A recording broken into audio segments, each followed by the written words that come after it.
This is Play-by-PlayCast. Is that faster than a Greyhound? The podcast about play-by-play guys. For play-by-play guys, by, I'm told, a play-by-play guy. It's a bold strategy, Cotton. Let's see if it pays off for him. Now here's the host of Play-by-PlayCast, Tom Bodett. Wait, the Motel 6 guy? We'll leave the light on for you. No, Joel Godet. Joe Godet. Joel. Joel? Joel, with an L. Okay, here's your host, Joel Godet. Don't worry, nobody's listening anyway. All right, welcome back into the podcast. It is episode number 128 of Play-by-PlayCast, the podcast about play-by-play broadcasters for play-by-play broadcasters, hosted by a play-by-play broadcaster. It's a professional development podcast that dives into the tips, tricks, experience, stories, process, and preparations of some of the biggest and best play-by-play announcers in the business. And I did promise at the end of last week's episode that we would check in with ESPN and Big Ten Networks and NBC Sports Chicago's Jordan Burnfield. And that will happen, just not this week. Jordan and I were going to sit down and knock out a pod last week when he was doing Ball State Purdue on Big Ten Network, and we didn't get a chance to do it. And now he's doing potentially Ball State, but we'll see, because there are a host of teams here, at the Charleston Classic for ESPN. So Jordan and I will get a chance to sit down over the next couple of days, and we will hopefully bring you that conversation either next week or in future weeks. But I'm at the Charleston Classic here in Charleston, South Carolina, with Ball State men's basketball, and by virtue of that, there are 7 other teams and 2 ESPN announcers. So there's a lot of podcasting going on.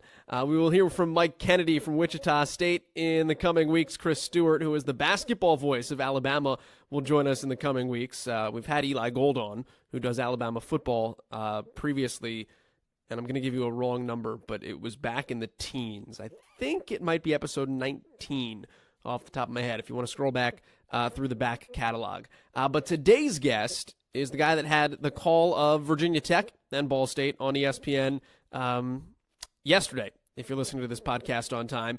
His name is Doug Sherman, and he's been with ESPN in one capacity or another since 2003. Originally was doing games, and he'll get into the whole breakdown of it, but not on a full-time basis. And then he began doing games on a full-time basis while he also had another full-time job in broadcasting. And he'll talk about the nature of having to and trying to successfully pull off the double duty there. Doug is a graduate of the Syracuse Mafia. He graduated from Syracuse in 1988. He's in the same class as Mike Tirico, and we'll get to that off the front here.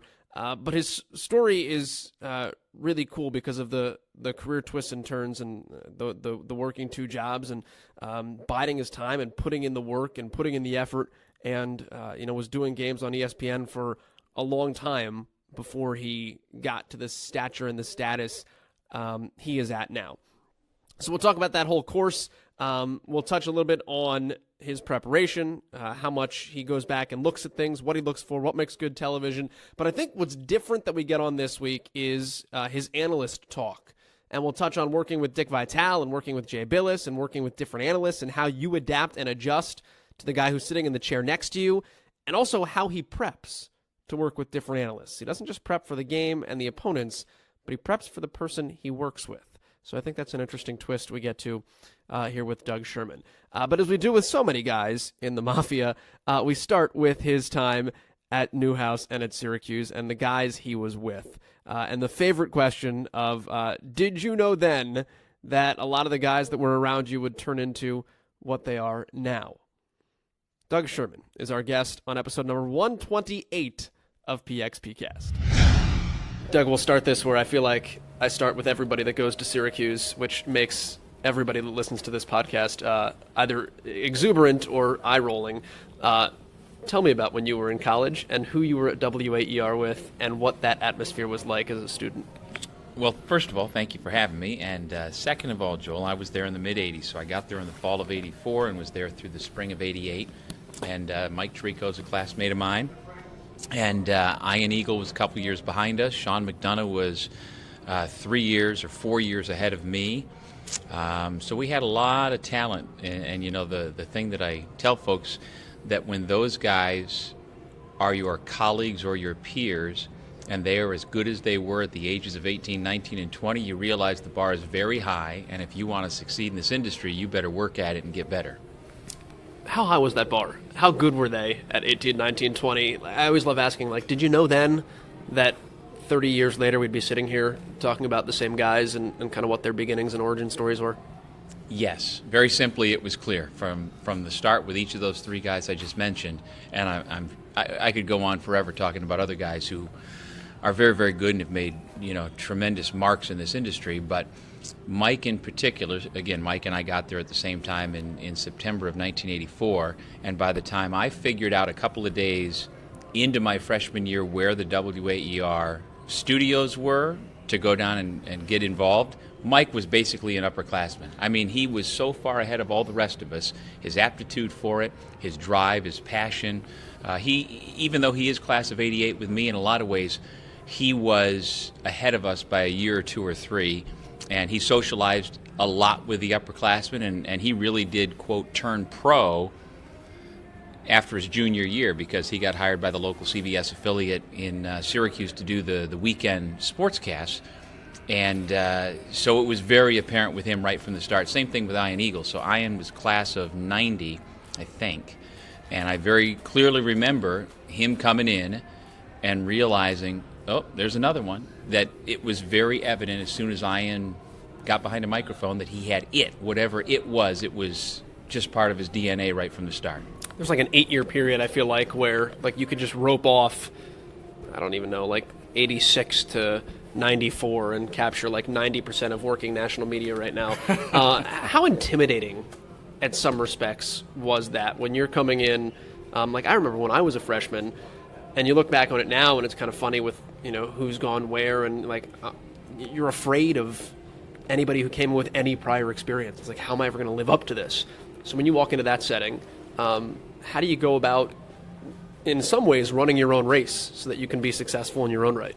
Well, it's a good way to look at it. Run your own race. Be your own person and have enough self-confidence to understand that there's only one Doug Sherman. And so while I may not be Mike Tirico or Sean McDonough or some of these other guys, they aren't me either. And so stay in your lane, do your thing, and get better. And that's easier said than done, especially when you're 18 years old, 19 years old. And there are a lot of young men and women as well, but in my day, I'm a little older, it was mostly guys who, bless them, they went to Syracuse knowing of the reputation of Newhouse and WAER and had dreams of becoming radio and television personalities, and it just didn't work out. I mean, my first meeting, as I recall, for the incoming freshmen in the class of 88, we had a welcome meeting at AER for what turned out to be about 4 spots for that class at WAER. There were like 70 of us. So you think about it, there's over 60 guys who, for a variety of reasons, wound up not getting that opportunity. Now, they could go to WJPZ, they could go in another path and get to where they wanted to go. It wasn't the only avenue to get out of Newhouse with the tools you needed to be successful in the industry. But there are an awful lot of guys, for whatever reason, just didn't make the cut. And so I've always said that, Syracuse, more so than any other place in Newhouse, if you can survive that meat grinder and get yourself through that, and for the most part you're a teenager going through that, if you can do that, you can make it in what can be a very difficult industry. Where did that spit you out first? I know you wound up working in Albany in television for 2 decades. What was the intermediary between that and when you graduated? I worked at WSYR Radio in Syracuse for a year doing news and sports. That was the first job, to just get whatever I could get. Realized, I never wanted to do news, but if that's part of the job description, you take it and do it. And unfortunately, one of the news stories that I had to cover was the bombing of the Pan Am flight over Lockerbie, Scotland, and it further reinforced to me, boy, I really am not cut out for this. To talk to the surviving family members and all the things that went along with it. I'm better suited to be at an arena or at a football stadium doing my thing.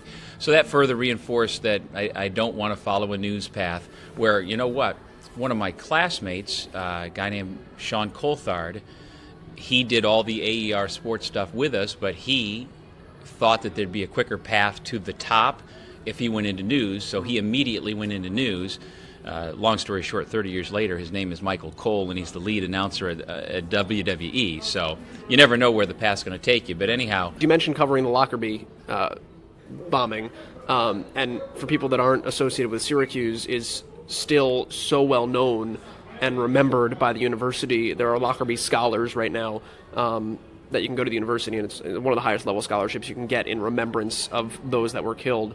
So covering that, going back to being a news reporter, what was that like, and how did you handle that being so young, and obviously decides to point you in the direction of this isn't something I want to be able to do and have to handle in my career on a daily basis? well, we had a tremendous news staff at WSYR. They, at the time when radio was still much more viable in a local market like that, where you'd have a big news staff, we had a great staff, and I was just a part-timer doing my thing as best I could.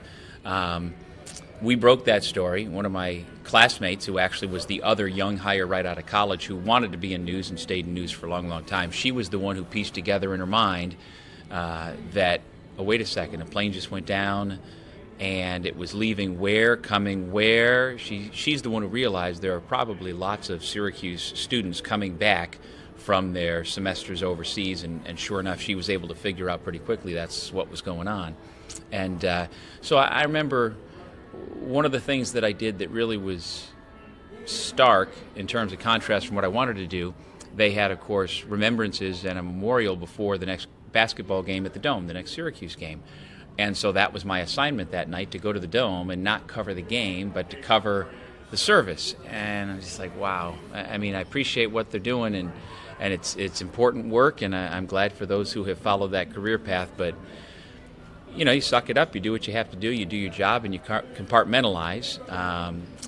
But if you don't have a passion for it, you shouldn't follow it. And I was fortunate enough to move on. So I got a TV job at the ABC affiliate in Elmira, New York, worked there for 2 months, never even moved to Elmira, stayed in Syracuse and drove to Elmira every day because I knew I wasn't going to be there a long time.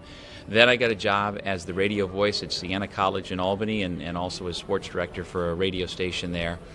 Left that after 4 years to become the voice of the Syracuse Chiefs, the AAA baseball affiliate then of the Toronto Blue Jays. Got fired from that job after 2 years. And then another AER colleague of mine, Dave Ryan, class of '89, who was sports director at the NBC affiliate in Syracuse at that time, offered me a job to be the number 3 guy. And at that point, you know, I'd made it through most of my 20s doing radio, and repeatedly would hear from people, you got to get out of radio, you got to do television, you got to do television. And got to that point, and I'm like, you know, I'm not making any money at all. I don't have enough money in my pocket to ask a girl out on a date. I don't have a couch. I have nothing to my name, and I'm 7 years into my, quote, career. And so I had that television opportunity that Dave extended to me, and decided to take that and run. At the same time, I had an opportunity to go to 1010 Wins Radio in New York City, and had to make a career decision at that point. Do I continue to pursue radio and continue to live below the poverty line in New York City, or do I, you know, take this TV opportunity and see what I can do? So that, again, was a short-time job. I was there 4 months, again, with the idea that, Doug, get yourself a fresh TV tape and get yourself out of here. And that's how I then got the job in Albany at the CBS affiliate. Well, it's good to hear 30 years later that I need to get out of radio. So that's not. I got to get on this now. That's not altogether true. But there are far fewer opportunities to even make a good living in radio than there were when I was coming up. My sole focus when I got to school was to be a radio guy. I never thought for a second I wanted to do television, but I'm the least prescient person on the planet. So as soon as I get into local radio, the numbers decline. You know, in markets other than the biggest ones, you don't have any sort of sports presence on the AM stations anymore. So then I got into local television, and local television has not done so well over the last decade plus. So I am not somebody who you want to follow in terms of Doug's got his finger on the pulse of where the industry's headed. Do you ever think about what would have happened had I gone to 1010 Wins? Or is it one of those things where it's just like, you know what, things have worked out fine since then? No, I do, and I'll never know, and it's one of the great unanswered questions, and would it have been a quicker path to greater success? I will never know. I'd like to think I would have gotten to where I am one way or the other, But no, that's the one fork in the road in my career where I do think, did I make the right decision? All works out that ends well. Here we are sitting here having you just done a nationally televised broadcast of college basketball and are working full-time with ESPN, which you did simultaneously for a while you were a local television anchor. And I want to get to that crossover period in a second. But tell me about the local TV side of things first and foremost, and just what that was like for you for 2 decades. Because for me, like I never wanted to be the guy. I never wanted to sit in the edit suite and be in the studio, as cool as that seems. And like, trust me, there are many days where I'm like, that seems really awesome. But I've always wanted to be like in the action of the game. What was it like for you in terms of that side of things, and what did you find most fulfilling about being able to be that kind of local celebrity in Albany, New York as the sports guy?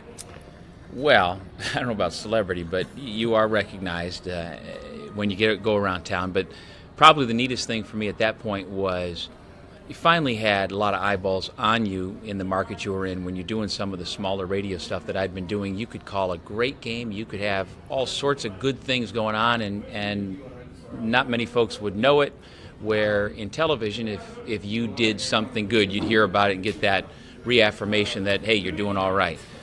So that was probably the best thing about it.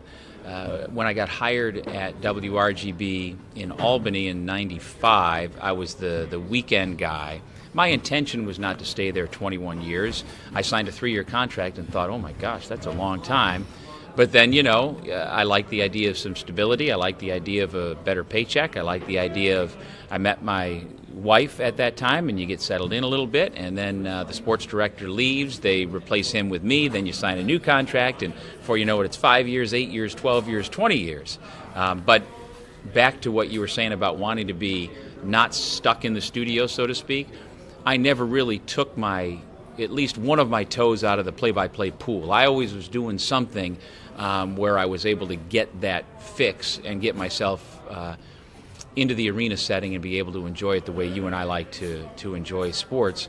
And so I had an opportunity to be the television voice for the MAC, the MAAC, in '96. We call it the bad MAC and the good MAC. Right, exactly. The much lesser MAC, and I will acknowledge that. Obviously, the Mid-American Conference has good football and good basketball as well, where the MAAC is just a hoops league. And some would say just high-scoring football. Well, okay, I'm not going to go that far. But I was able to do that. So what started out to be 6 or 8 or 10 games in the wintertime for them on the MSG network in New York City continued to grow and grow and grow, and what was a MAC game of the week turned into a 20 and 30 game package over the course of a few years. And that'll change your profile, because people in New York City, people watch MSG too. Yes, and I thought that might be something that would open up a few doors, but the break that I got was when ESPNU came online. I think it was 2005. The MAC commissioner, Rich Enser, who is very prescient when it comes to business dealings, realized this as a great opportunity that ESPNU is going to be needing programming, and so he made available MAC games on odd nights. That traditionally Friday night was not a night the MAC played, but ESPNU had an opening, and so he got himself a national game of the week and linked up with ESPN. So that was how I was grandfathered into the ESPN world. Myself and 3 other announcers who the MAC had employed in previous years. So a men's play-by-play and analyst and a women's play-by-play and analyst.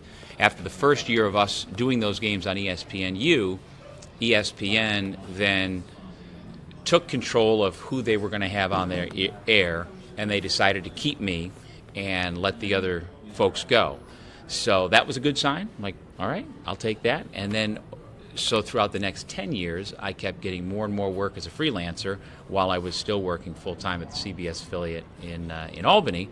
And I always had to make sure I had language in my main contract that I was able to, A, do these games, and B, able to do them during ratings periods. Because, as you know, November and February are the big books in local television news, and it's near impossible to get yourself, if you're one of the lead anchors at that station, to get out of that responsibility and say, I'm not going to be there. And I had language in my contract grandfathered every single deal where I could pretty much go whenever I wanted to. So without that, and without the support of my family and my wife and my coworkers at WRGB, I wouldn't have been able to continue to say yes every time ESPN called and said, can you be somewhere to do a game? There was a newspaper article, though, when you left and went full-time to ESPN that quoted you as basically saying, I was working 2 full-time jobs simultaneously. Yeah. How'd you do it? Well, it's not digging a ditch. It's not that tough. But there are. But you got to prep, and you still got to take the kids to the soccer game, and there's got to be time for your family, and you got to eat, and you got to go to the gym, whatever else you do, and all of a sudden, hours are fleeting. Yeah. Well, I wound up the last 3 or 4 years of my freelance world with ESPN, basically working a full-time schedule from September through March. So it wasn't 12 months a year where I was working 2 jobs. And I enjoy it so much. Yes, it's work. Yes, it's prep. Yes, it's travel. But it's fun, and it's stuff that you and I would be following anyhow because we love the ball game. So it doesn't really feel like work. None of it really feels like work. And so there did come a point where you realize, well, I can't continue this in perpetuity. I've got to go one way or the other, and if I can get the opportunity to go full-time with ESPN, that's what I'm looking to do. And they wound up offering a deal, and my contract was winding down at the CBS affiliate, and I actually was signed full-time with ESPN for the last year and a half. I was at the local affiliate, but because I was already basically working a full-time job with ESPN, nobody really noticed but me. It was just a change in paperwork, and there was no reason for anybody but me to know that, well, I'm actually officially full-time at 2 different places. How'd you balance all of that, though, at the same point and keep your head on straight? Like, was there a time, is there, I don't know, horror story is the way to describe it, but can you remember, like, a stretch where you had some ungodly travel or some ungodly number of games in a short period that was both fun and exhausting all at the same time? Well, you're basically describing 2007 until about 2016. That's what I'm talking about, yeah. But, as I mentioned before, it's fun. It's fun, but I had the support of my wife, and I had which is impossible to undersell. If you don't have that, and I have colleagues, you have colleagues who have spouses and family members who just don't get what we do. And my wife never batted an eyelash about anything. Honey, I got to go to Baltimore tomorrow to do a game. I just found out yesterday. Smiled and supported me. So I can't overstate that. And then I had 2 weekend guys with me at the local affiliate, a guy named Tim Mack for 8 years, and then a guy named Kelly O'Donnell, Syracuse class of 03. Very famous on the promos. Yes. Yeah. So those 2 guys couldn't have been more flexible when, again, I'm getting a phone call on fairly short notice to say, Doug, can you be wherever? And they covered me every single time. I think, Joel, for the, whatever it was, 10, 12 years I was freelancing, I think I told ESPN no once. And that was because RGB was sending me down to the Super Bowl in Tampa to cover the Giants. And it was kind of hard to say, yeah, I'm not asked ESPN if they would send you to the Super Bowl. So I think that's the only time out of hundreds and hundreds of games and events that I did for them. For people that don't know the name, Kelly O'Donnell, by the way, famous on the WAER promos because Bob Costas one day showed up at the studio. Kelly was doing sportscast that day and comically wrote into his script that the Twins needed a boost, talking about the Minnesota Twins. Costas read the script on the air, so forever the promo was, thank you, Kelly, the Twins needed a boost from Bob Costas. So that's where that has lived on in great infamy. When you started taking on games at ESPN, just tell me about your process in doing all of that. When you take a step back, what's good television to you, and kind of how did you strive to mold yourself into being someone that they wanted to keep calling on and a product they wanted to put on the air? Well, regardless of where we are and whatever part of the media we're in, we're all storytellers. And so to me, telling good stories, regardless if it's the written word, the spoken word, radio, television, podcast, whatever, good stories are what we are all about. And so to me it translates, those skills translate from whatever thing you are doing. So getting into play-by-play, while what we do is following the action, as you know, Joel, play-by-play on radio is much different than television. Play-by-play on radio, you've got to really be sharp and identify everybody and be the eyes of the audience, and the play-by-play guy is the star of the broadcast, and the analyst is just filling in around. Television is completely different, where, yes, I am steering the ship a little bit, but by and large, the analyst is the star, and we are just talking about whatever, big picture, micro, macro, whatever, and a lot of those are stories. So we get the opportunity, we have great access with ESPN to be able to go to all the practices and talk to coaches and players, and I'm looking to cultivate as many stories as I can. And so like the game I just got done doing had Alabama in it, and Crimson Tide basketball fans know way more about Alabama than I will ever know. They live, breathe, die Alabama basketball. My goal going into each national broadcast is try and teach those people one thing, two things, tell them a story they haven't heard elsewhere. It's easy enough just to do your prep by reading the internet, reading all the newspaper stories, but we have the ability and the time built in to be able to access these people and try to have a better set of stories and change it. So again, my goal for having Alabama and Virginia Tech and Ball State and Northeastern again tomorrow is to tell different stories and to be able to share with the audience something they've not heard before, while being true to the game and making sure we document what's going on in each game. How hard is it to not be that caricature of a television broadcaster that helicopters in and doesn't know anything, and they're just going to tell you this, that, and the other, like superficial stuff? Or you know, sometimes when you see a game, like, what does this guy know? He's just showing up to call the game, and it's a feeling that I've had sometimes, like when you do TV, and there's only so much you can learn in such a small period of time, and at the same time, you also want to be as all knowledgeable as possible. What are the shortcuts or the corners that you cut that give you the best scope, so that you feel like you truly know everything you need to know when you've got quick turnarounds, and not to be that guy who's just showing up and trying to get through? Yeah, well, first of all, no matter how hard you work and no matter how well prepared you are, you'll never satisfy everybody, and no matter what, there are going to be people out there, rightly or wrongly, who are very critical of you and let you know that they don't think you're very good, and that's okay. As far as shortcuts, I don't know of any shortcuts. To me, it's just work. You know, you roll up your sleeves and spend every waking hour that you can preparing. I guess shortcut was the wrong word, but yeah. Yeah, but, you know, you don't want to be that guy, and certainly through AER and our experiences at Syracuse, you understand very quickly that you're not going to get cleared to be on WAER radio if you are not prepared and don't know your stuff, and it just carries through. So people will ask me, how much time do you prepare for each game? And I'll tell them, well, how much time do I have? Is from the moment the game ended today to the moment we tip off at 11 a.m. Eastern tomorrow, that's what I'm going to be doing. I'm going to be prepping and trying to get better, so that tomorrow I can be better than I was today. I know that's idealistic. It's not necessarily reasonable every time, but that's the goal. What do you read, and who do you talk to that's most important to you? And that's like beyond like game notes and things like that. What are things that you like to go to best inform you that might be like Doug's secret sauce?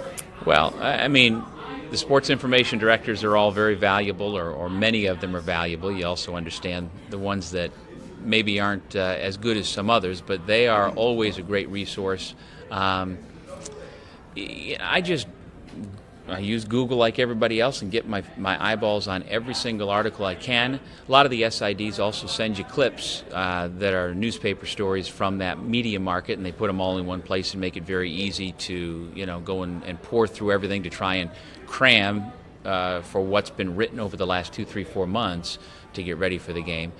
But again, the access that we have is unprecedented. You know, when I was the radio announcer at Siena College, and even doing the MAC games for MSG or on MSG for all those years, I didn't have the same kind of carte blanche access that I am afforded when you walk in with ESPN on your shirt. They let you do things that you can't otherwise. So that is ultimately the best resource that I have, to be able to sit and talk to Buzz Williams for 30 minutes. When I was the visiting radio guy, if Siena played Virginia Tech, I wouldn't have 30 minutes to talk to Buzz and then just walk out onto the court and talk to whoever I want to. So you know, you earn the right to get to ESPN or any of the other major networks, and with that, you wind up getting things a little bit easier than you would have otherwise. What do you get from ESPN to research packet-wise, I guess both pertaining to your game, but also I imagine they keep everybody on their staff pretty in tune nationally with some pretty in-depth stuff. Yeah, no doubt. Every day there is more stuff. ESPN Stats and Research is a big department, and they are feeding out information, original information, every day. So you're right. It's not just, they talk about don't stay in your game silo. So when we were doing, Virginia Tech today, we weren't just talking about Virginia Tech Ball State. We were making sure we know what's going on in the Mid-American Conference, we know what's going on in the ACC, and we know what's going on nationally. And so with that in mind, ESPN feeds us an awful lot of stats and information that we can pick and choose. And depending on what your assignments are, you don't have time to read everything and learn everything. But if you know you've got Miami and Syracuse coming up in 3 weeks, you're more apt to pay attention to a nugget that comes through today and squirrel it away that maybe it'll be useful for you down the road. How do you catalog stuff like that? Just beyond, and it could be something I want to know 3 weeks from now, but also just stuff beyond what would go on your chart in front of you. Like if you see a national stat, like, okay, I got to be aware of that, to the point where you get into a game and you're not going, crap, what was that thing I thought would be helpful but doesn't really fit anywhere on here? How do you go from being well-read to like being a legit expert on everything they're giving you? Is that just, is it time, or do you have is there a cheat system of like I carry a file of note cards that I keep things on? Yeah, I probably don't do as good a job of that as I should. I try to squirrel stuff away as best I can, but you're so involved in the moment, it's hard to really look too far ahead. So, there are things that I keep in the back of my head, and when I get to that particular game's prep, I like to think that it pops back into my head and then I go find it. And obviously not everything works that way, and things probably get left by the wayside. If it's important enough, I would print it up or write it down somewhere. So for instance, I know I've got the Syracuse-Cornell game coming up December 1st, I think it is. And so, of course, that's the Boeheim Bowl with Jim Boeheim coaching both for and against his two sons. And so the Rochester Democrat and Chronicle did a really nice story 3 weeks ago. And as soon as I saw it, I made sure to pull that aside and send it also to Tim McCormick, who I'll be doing the game with, and also to our producer. And it's stuff like that. And so if I know I've texted it to Tim, I know when I need to go look for it, just go find my Tim McCormick text messages, and there it'll be. So that's kind of how I do that. You work with a bunch of analysts, too. Tim's not the only guy, and obviously you work with Sean Farnham today, different guy. How do you bounce around from different people and get comfortable working with different people? Is there a checklist of when I sit down with somebody new, this is what we go over to make sure we're on the same page? No, but there is a correlation between how well you know a guy and how well typically you come together on the air, and so it's just incumbent upon you to be able to foster a relationship as best you can. And sometimes circumstances dictate that you are sitting next to somebody who you barely know or have just met that day or the day before, and there's no way around it, and you just hope for the best. And just as you and I are sitting here, you hope you have some sort of rapport and appreciation for each other, and sometimes that works better than others. And while it's being played out on television, it's really no different than anybody in your personal life. When you meet people, sometimes you click, sometimes you don't, and that's just kind of the way it goes. The good news is most everybody I sit next to is very prepared, very into being there, wants to be there, wants to do a great job, and so their best interest is my best interest and vice versa. It behooves us to play nicely with each other. That doesn't always work out. But I sure don't want to sit next to somebody who I, A, don't respect, or B, hate, and I sure as heck want them to like me and respect me. So we go about trying to get to know each other in a crash course, and I've done a number of games over the years with Sean. Corey Alexander is the other analyst who's here today. Corey and I have done a ton of games. We got a bunch of ACC games coming up. So everyone's different, and I do cater each of my broadcasts to a degree at least. We study each of the teams, but I also study my analyst.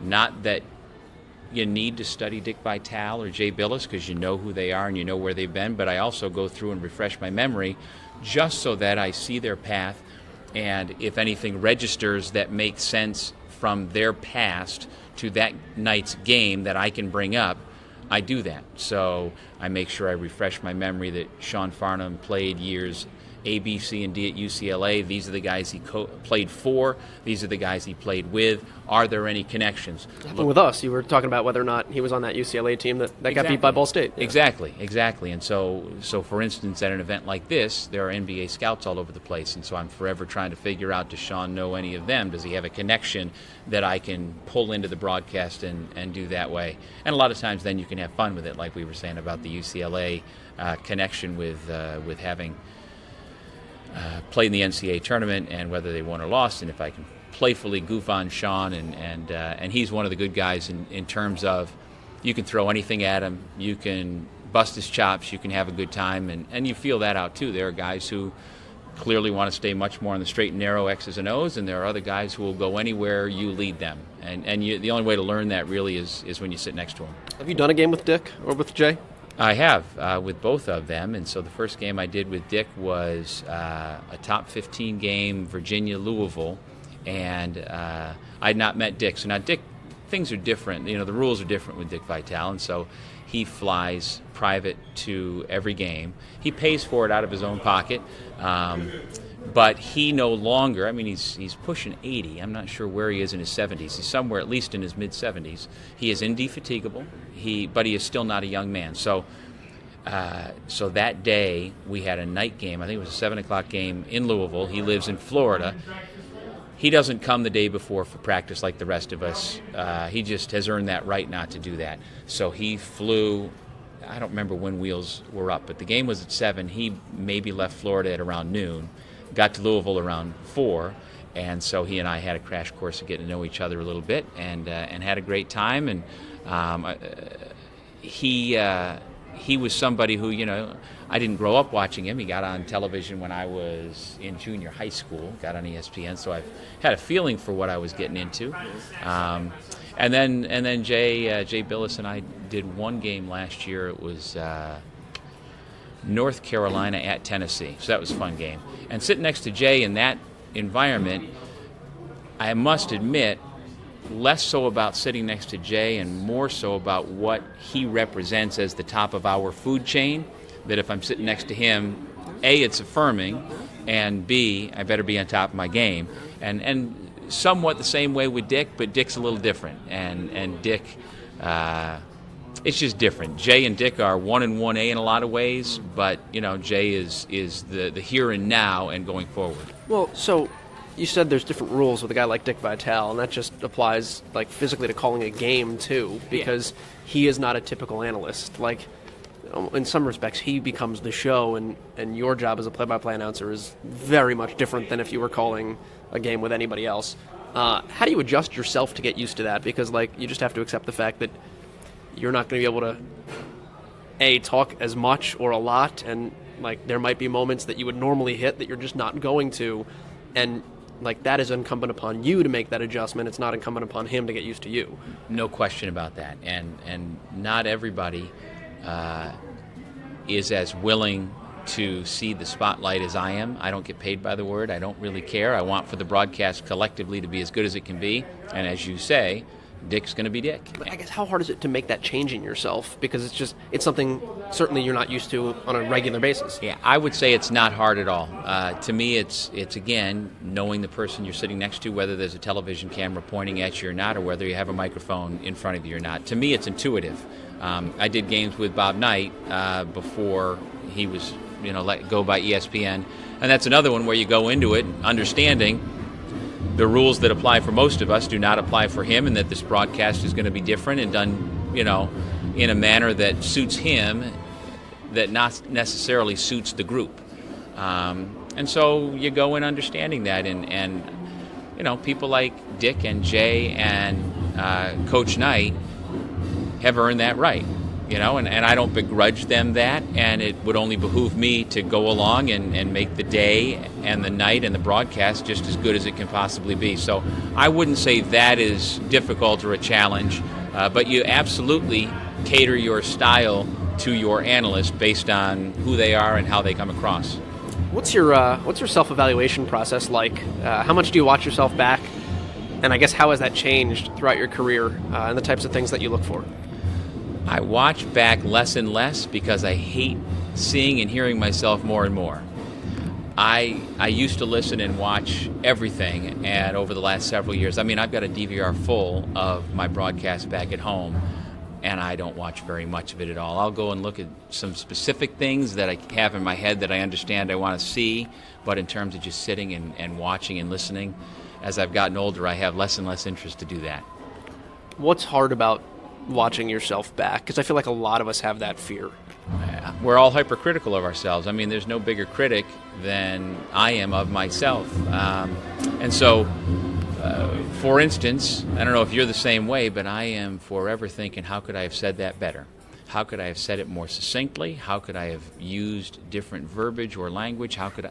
And the whole, so it's agonizing would be too strong, but you sit there and you just go over and over and over in your head, which I do even without watching. Tonight my head will hit the pillow, and I'll be going over 100 things in my head that could have done differently, and also thinking about things that I think went well. So to me, it's more torture than it's worth. Do you get feedback from ESPN too, or is it one of those things where the less you hear, the better off you're doing? Well, there is some truth to that. The less you hear, the better off you are. But we do get our fair amount of feedback, no question about it. In college basketball, I have a coordinating producer who is our boss, who gives the assignments. His name is David Seisler, and he does have feedback both in the written form and in phone calls. It's not every game. It's not. Now, you can go weeks or months without hearing anything, but he lets you know he's paying attention, and he does it. He does the critical stuff in a manner that it's easy to receive, and you also understand he's not shy about calling or reaching out, saying, "Great job! I loved what you guys did." Is there something that like ESPN likes in terms of a game too, or in terms of an announcer? There's like that. You mentioned Michael Cole earlier. When it comes to like professional wrestling, because I'm a nerd in that area, they always say like, this guy works a WWE style. And like an independent wrestler is going to go with a different style. When you come to WWE, like you have to conform to their style. Is there something? Is there an ESPN announcer or something that like this is what reflects well on the network, and this is the type of guy they want, and they want you to be?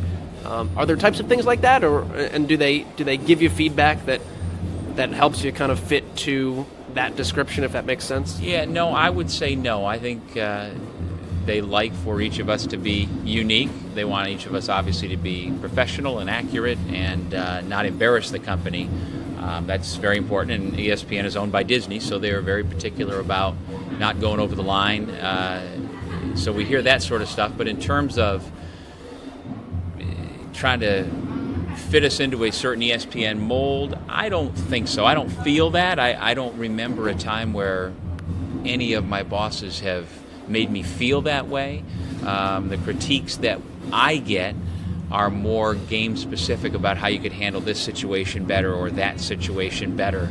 But stylistically, no, I wouldn't say there is one theme that we are all trying to follow. I guess they send out those best practices emails too, don't they? Like with clips and things that are interesting to look at.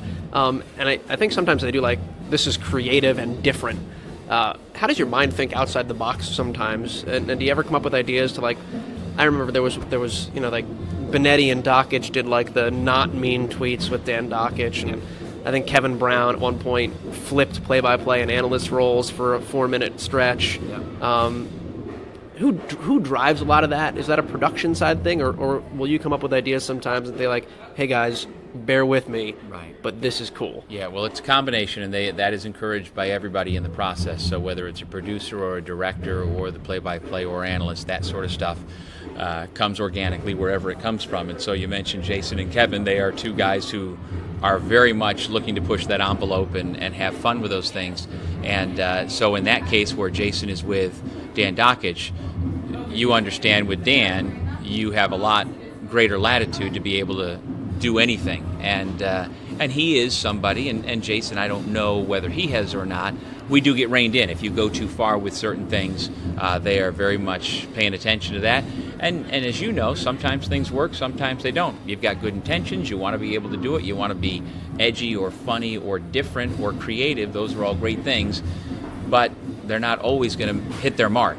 And in television, there are an awful lot of variables that go into whether you hit your mark on anything, that there are so many things that need to work in concert for it to go home the way you want it to. So we are all encouraged to be part of the process, be part of the creative process, and they want for us to do things.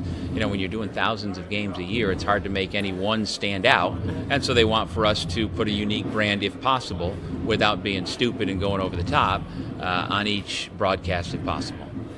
I don't want to take too much more of your time because you talked about you have a lot of prep for 2 more games tomorrow. So we've gone almost 45 minutes here. But Doug, I appreciate you sitting down and giving some insight and reflecting a little bit, and hopefully we can all put it to good use. So I appreciate you sitting and chatting. I'm thrilled to be here, and I'd be remiss if I didn't say go Orange. I know this will play for a while, but I hope we beat the heck out of Connecticut tonight in basketball and Notre Dame in football on Saturday. Go Orange. We are a football school, Doug. This is an immense week in the history of Syracuse athletics. So the next 72 hours are going to be fairly high tension for all of us. Yes, go Orange. And I'm sure Mike Tirico will not be biased at all come Saturday, but that'll be fun to watch. Doug, thanks again. Thank you. Doug Sherman, again, is our guest here on episode number 128 of PXPcast. I thought the stuff at the end there was interesting. We talk about, the ESPN mold or ESPN style of announcer, if there is a thing, so to speak, or the fact that there really isn't a thing. The idea of just being who you are and being good at your craft, but also the idea of prepping for your analyst and knowing who they are, not just as a person, but knowing like every nook and cranny of their background, even as far as like what opponents they might have played in what years, and different ways you can reference them. And it just goes to different ways you can set them up, different ways you can let them shine, different ways you can have fun with them, different ways that you can draw certain memories, recollections, and analyses out of people that have such a great database of basketball or football, or whatever sport you're working with, such a great catalog in their minds, and finding ways to access new things and ways to help bring the best out of them. Because at the end of the day, you can have the best call of your life, but if the guy next to you is not having a great call and it's your fault, well, usually it's just your fault. Like, that blame falls on you. You're driving the chair, and it's your job and our job as play-by-play broadcasters, not just to sound good ourselves, but to sound good as a unit. So I thought that was interesting about how he goes about prepping, not just for the game he's doing, but who he's doing it with as well. Doug Sherman, here on episode 128. I mentioned Jordan Burnfield off the top. Hopefully we'll have him in the next couple of weeks, but a lot more coming your way from Charleston, including the first ever episode of this podcast recorded while a game was going on courtside. So you'll get some cool crowd noise coming up, maybe next week or the week after. In the meantime, we're out of time for this week. So thanks as always for tuning in. For Doug Sherman, my name is Joel Gadet. The music is Marshmallow. He doesn't know. Don't let him know. We're not using it legally, but it's still good at the end of the pod. Nobody said anything. See you next week. And that will do it from St. Louis, where the score is inconclusive.